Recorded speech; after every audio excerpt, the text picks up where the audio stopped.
বন্ধুরা, কুম্ভ রাশির পুজোর মাস অক্টোবর 2024 দেখার মতন উন্নতি। কুম্ভ রাশির জাতক জাতিকাদের দেখার মতন উন্নতি পুজোর মাস অক্টোবর 2024। আচার্য কুশ মুখার্জি, অ্যাস্ট্রো পামিশ নিউমরোলজি সেন্টারের পক্ষ থেকে। কুম্ভ রাশির অধিপতি গ্রহ শনি বর্তমানে কুম্ভ রাশিতেই রয়েছে। কুম্ভ রাশি শনির আনন্দ ক্ষেত্র। আমরা যখন কোনো রাশি ফল বা মাসিক ফল বা দৈনিক ফল বিচার করি, দৈনিক ফলের ক্ষেত্রে ত্রিশাংশ বিচার করি, অত্যন্ত সূক্ষ্ম গাণিতিক পদ্ধতিগুলো অবলম্বন করি। তার জন্য এত সঠিক এবং সুন্দর হয়। আমরা অক্টোবর মাসে অনেক রাশির ভালো দিক দেখছি, অসুবিধা দিক দেখছি। কুম্ভ রাশির ক্ষেত্রেও একটি অত্যন্ত অশুভ সংকেত দেখা যাচ্ছে, আমরা সেই নিয়ে আলোচনা করব। কুম্ভ রাশি বলতে বলতে আমরা শেষে অত্যন্ত গুরুত্বপূর্ণ একটি টোটকা বলবো, সেটি সমস্ত রাশির জাতক জাতিকারা শুনবেন। রাশি কুম্ভ, রেজাল্ট অন্যান্যরাও পাবে এই টোটকার কারণে। কাজেই সম্পূর্ণ ভিডিও দেখবেন। 1 অক্টোবর 2024 সকাল 6টায় গ্রহেদের বিন্যাস।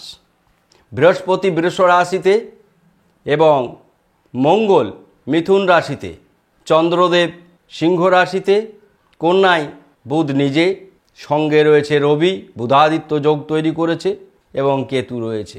কেতু অনেক দিন ধরেই রয়েছে। কেতু রাহু এক একটি রাশিতে 1.5 বছর করে থাকে। বৃহস্পতি থাকে 1 বছর, শনি থাকে 2.5 বছর, 2.5 বছর পর আরেকটি রাশিতে যায়।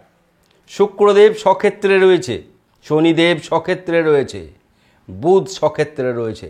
3 বন্ধু, 3 জনাই তাদের নিজের ঘরে। এই কথা একজনও বলেন যে 3 জনা 3 জনের ঘরে। আপনারা নিজের ঘরে থাকলে বলবান, এটি খুব স্বাভাবিক অঙ্ক। বুধ বুধাদিত্য যোগ তৈরি করে কন্যাই আছে। যেহেতু কোনো ক্ষতি করার মতন জায়গায় কোনো দিনই ছিল না। হস্তা নক্ষত্রে যখনই এসেছিল, আমরা তার ট্রানজিট যখন বলেছি, আপনাদের বলেছিলাম যে এটি কোনো ক্ষতি করবার মতন অবস্থায় নেই, না শত্রু নক্ষত্রে না মিত্র নক্ষত্রে। এগুলি সব বলা হয়েছে। এই বিস্তার বলতে গেলে একটি ভিডিওর যা আকৃতি হবে, অনেক মানুষ তা দেখতে ইচ্ছা করবে না। কুম্ভ রাশি অত্যন্ত সুন্দর সময়। মানুষের ভাগ্যবানের বোঝা ভগবান বয়। তাহলে কুম্ভ রাশির ভাগ্যে কে আছে? শুক্রদেব নিজে। তাহলে শুক্রদেব নিজে শনির প্রিয় বন্ধু হয়ে ভাগ্যস্থানে অবস্থান করছে। সুতরাং ভাগ্যের চাকা ঘোরাতে আপনাদের ঘুরবেই ঘুরবে, ভাগ্যের চাকা ঘোরাবেই এই শুক্রদেব।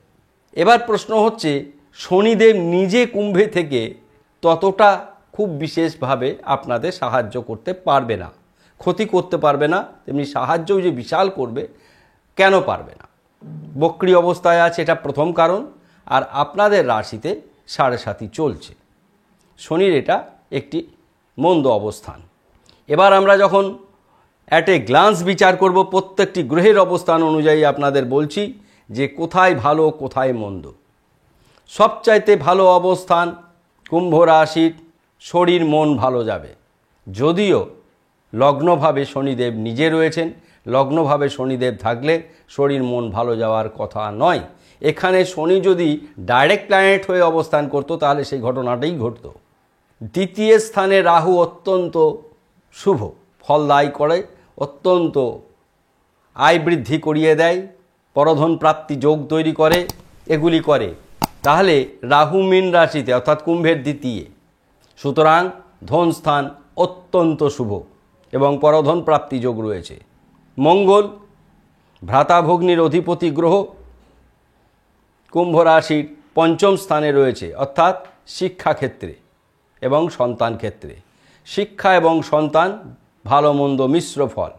মা বাবার শরীর ভালো যাবে, ভ্রাতা ভগ্নি শুভ।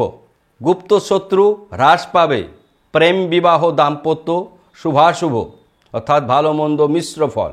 কারণ চন্দ্রদেব রয়েছে 7মে। শনির সঙ্গে চন্দ্রের একটি সম্পর্ক খারাপ। দৃষ্টি প্রদান করলেও যা হয়, একত্রে থাকলেও তাই হয়। তো আমরা কুম্ভ রাশি থেকে যদি দেখি, তাহলে 7ম স্থানে চন্দ্রের সঙ্গে একটি দৃষ্টি বিনিময় হচ্ছে, পূর্ণ দৃষ্টি, এবং এ কারণে অবশ্যম্ভাবীভাবে প্রেম বিবাহ দাম্পত্যে একটি অশুভ প্রভাব পড়বে। তাহলে অশুভ প্রভাব একটি কি, যারা এই পুজোর মাসে প্রেম বিবাহ দাম্পত্য জীবনের মধ্যে আছেন, বিশেষত প্রেমিক প্রেমিকারা, তারা কিন্তু কোনো রকমভাবেই ক্রোধের শিকার হবেন না, কোনো রকমভাবে নেশাদ্রব্য সেবন করবেন না, তাহলে ভালো থাকবেন। অর্থাৎ সমস্যা বলছি, সমাধান বলে দিচ্ছি। পারলে শনির বীজমন্ত্র করবেন এবং চন্দ্রের বীজমন্ত্রও করতে পারেন। আমরা এই বীজমন্ত্রগুলো একাধিকবার বলেছি, এই পর্বে বলছি না। অষ্টম স্থানে বুধাদিত্য যোগ তৈরি হয়েছে, যেমন ভালো, মৃত্যুর ঘরে, রোগ ব্যাধির ঘরে। অষ্টম স্থানে কেতু অত্যন্ত অশুভ ফলদায়ক। পড়ে গিয়ে আঘাত, আইনি সমস্যা, এগুলি ডেকে নিয়ে আসে। কাজে এই অষ্টম স্থানে থাকার জন্য কেতুর প্রতিবিধান করার অত্যন্ত জরুরি হয়ে পড়বে। এখানে কি প্রতিবিধান করবেন সেটি আমরা বলে দেব। কেতু কিসে তুষ্ট হবে? ভাগ্যে শুক্রদেব নিজে রয়েছেন, ভাগ্য তো তুঙ্গ হবে। ভয়ঙ্কর কোনো রোগ ব্যাধি, আপনাদের অষ্টম স্থানে কেতু থাকলেও ভয়ঙ্কর কোনো রোগ ব্যাধি দেখা দেবে না। কর্ম শুভ, চাকরি হতেই হবে। কর্মস্থানে যারা কুম্ভ রাশির জাতক জাতিকে একটি পয়েন্ট নোট করে নিন, পুজোর মাস অর্থাৎ কালী পুজো পর্যন্ত ডিউরেশনটা থাকবে। এই কালী পুজোর মধ্যে আপনারা কর্মপ্রাপ্তির একটা প্রবল সুযোগ এবং সম্ভাবনা রয়েছে। আমরা কর্মপ্রাপ্তির জন্য সুন্দর একটি শর্ট ভিডিও অলরেডি দিয়েছি, আপনাদের রাশির কথা বলা আছে, আপনারা সেই শর্ট ভিডিও দেখে নেবেন। এবার আমরা আসব আর্নিং ক্ষেত্র। ব্যবসাদারদের জন্য এটি একটি সুখবর, অর্থাৎ ব্যবসা ফুলে ফেঁপে উঠবে। অনেক দিন পরে ব্যবসার শ্রীবৃদ্ধি ঘটবে। যারা প্রত্যেক ব্যবসাদার শনি যন্ত্রম রাখতে পারেন অথবা শ্রীযন্ত্রম রাখতে পারেন। ব্যয় সাধারণ, অর্থাৎ বেশিও নয় মন্দ নয়। তাহলে সাবধান, নেশাদ্রব্য সেবন করবেন না। 2, বিপরীত লিঙ্গের সঙ্গে খারাপ আচরণ করবেন না। 3, কোনো রকমভাবে শনির অ্যান্টি কালার, লাল ধরনের পোশাক যতটা কম পরেন ততই ভালো। সবচাইতে যে জায়গায় সমস্যা, দুর্ঘটনা, পড়ে যাওয়া, আঘাতপ্রাপ্তি হওয়া, এই কারণের জন্য আপনারা কি করবেন? পারদের শিবলিঙ্গ প্রত্যেক রাশির জাতক জাতিকারা এই পুজোর মাসে আপ টু ডিসেম্বর পর্যন্ত বাড়িতে পারদের শিবলিঙ্গ সুন্দর করে পুজো করে, হোম করে, যাগযজ্ঞ করে প্রতিষ্ঠা করুন। আমরা একদিন দেখিয়েছি পারদের শিবলিঙ্গ কিভাবে হোম হয়, পুজো হয়। তারপরে সেইকে সুন্দর একটি কাঁচের পাত্রে রেখে, জল ঢালবেন না, পারদের শিবলিঙ্গে জল দেওয়া যায় না, একটি সাদা আকন্দ ফুল দিয়ে বলবেন হোং ঈশানায় নমঃ। তারপরে জোড়হাত করে প্রণাম করবেন ওং নমঃ শিবায় মন্ত্রে। অত্যন্ত সুন্দর 12টি রাশির জন্যে কুম্ভ রাশি পারদ শিবলিঙ্গ প্রতিষ্ঠা করলে ঘরে ঈশান কোণে এত সুন্দর ফল প্রাপ্তি ঘটবে, বলার অপেক্ষা থাকবে না।